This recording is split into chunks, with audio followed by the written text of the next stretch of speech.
কি বললো সারথি? আর বউ বলছে মহারাজ একেবারে সারথি বিপদের সময় তুমি রহস্য ছাড়ো, যা বলার স্পষ্ট করে বলো। আরে রহস্য তো দূরেরই কথা মহারাজ, তবে শুনো আরে সকল সঙ্গে ভেঙেছিল বানরের কাছে। হনুমান রইল ঊর্ধ্বপথে, তব ভ্রাতা রইল গাড়ির কাছে। আরে কত যুক্তি যুক্তি করলো দাদার পা ধরে, তবে শুনলো না মহারাজ।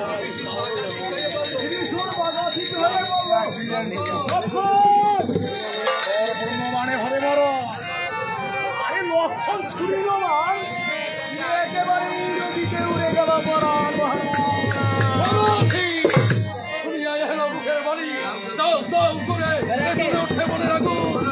শোনো সারথি, যুদ্ধে যাইব আমি। চলো থেকে পারি।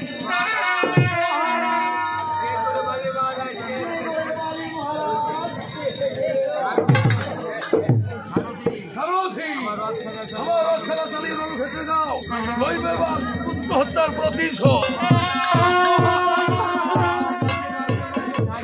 আমি কিন্তু রথের অগ্রসরে থাকিতে বা দয়াকারেই না। আমি একটা কথা মহারাজ, আমি কিন্তু রথের অগ্রসরে থাকিতে পারি না। বারবারই এই জটাবারে তার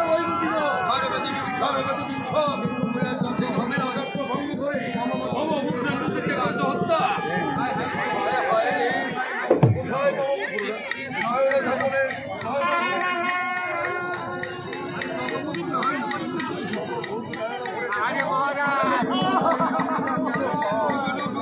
উঠুন উঠুন মহারাজ, ইন্দ্রজিৎ ইন্দ্রজিৎ বলে ভূতলে শয়ন হলে যে যুদ্ধ করার।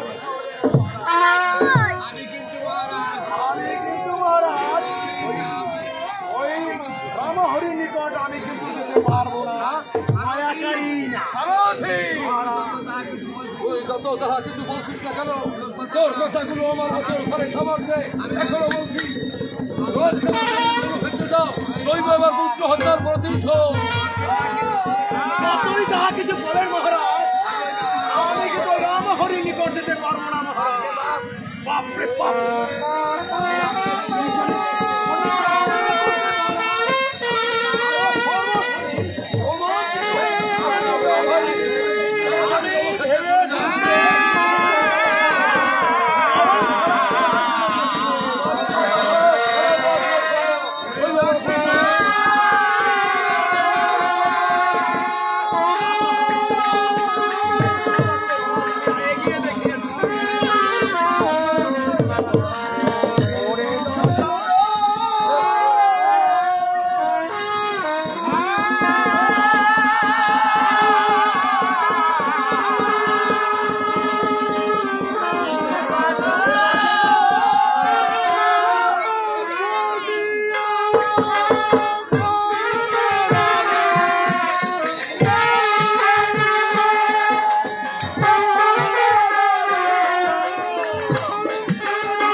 ও হরিদেবপুরে কাছে রাস্তায় আসতেছেন?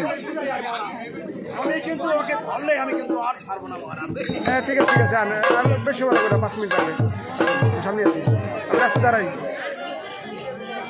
আমি লোক পাঠাচ্ছি, রাস্তায় লোক পাঠাইতেছি। হ্যাঁ সুযোগ পারে গেছেন? হ্যাঁ কাঁচা রাস্তায় 5 মিনিট আইব।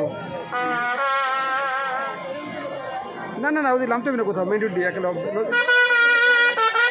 ও পাকা রাস্তা উঠবেন, নদীর পথে যে পাকা রাস্তাটা আছে না দক্ষিণ দিকে, জিজ্ঞেস করেন গোলখালি কালীবাড়ি যাবো, জিজ্ঞেস করেন। না নদীর সাইডে আপনি রাস্তা আছে, আর কাঁচা রাস্তা করতে। হ্যাঁ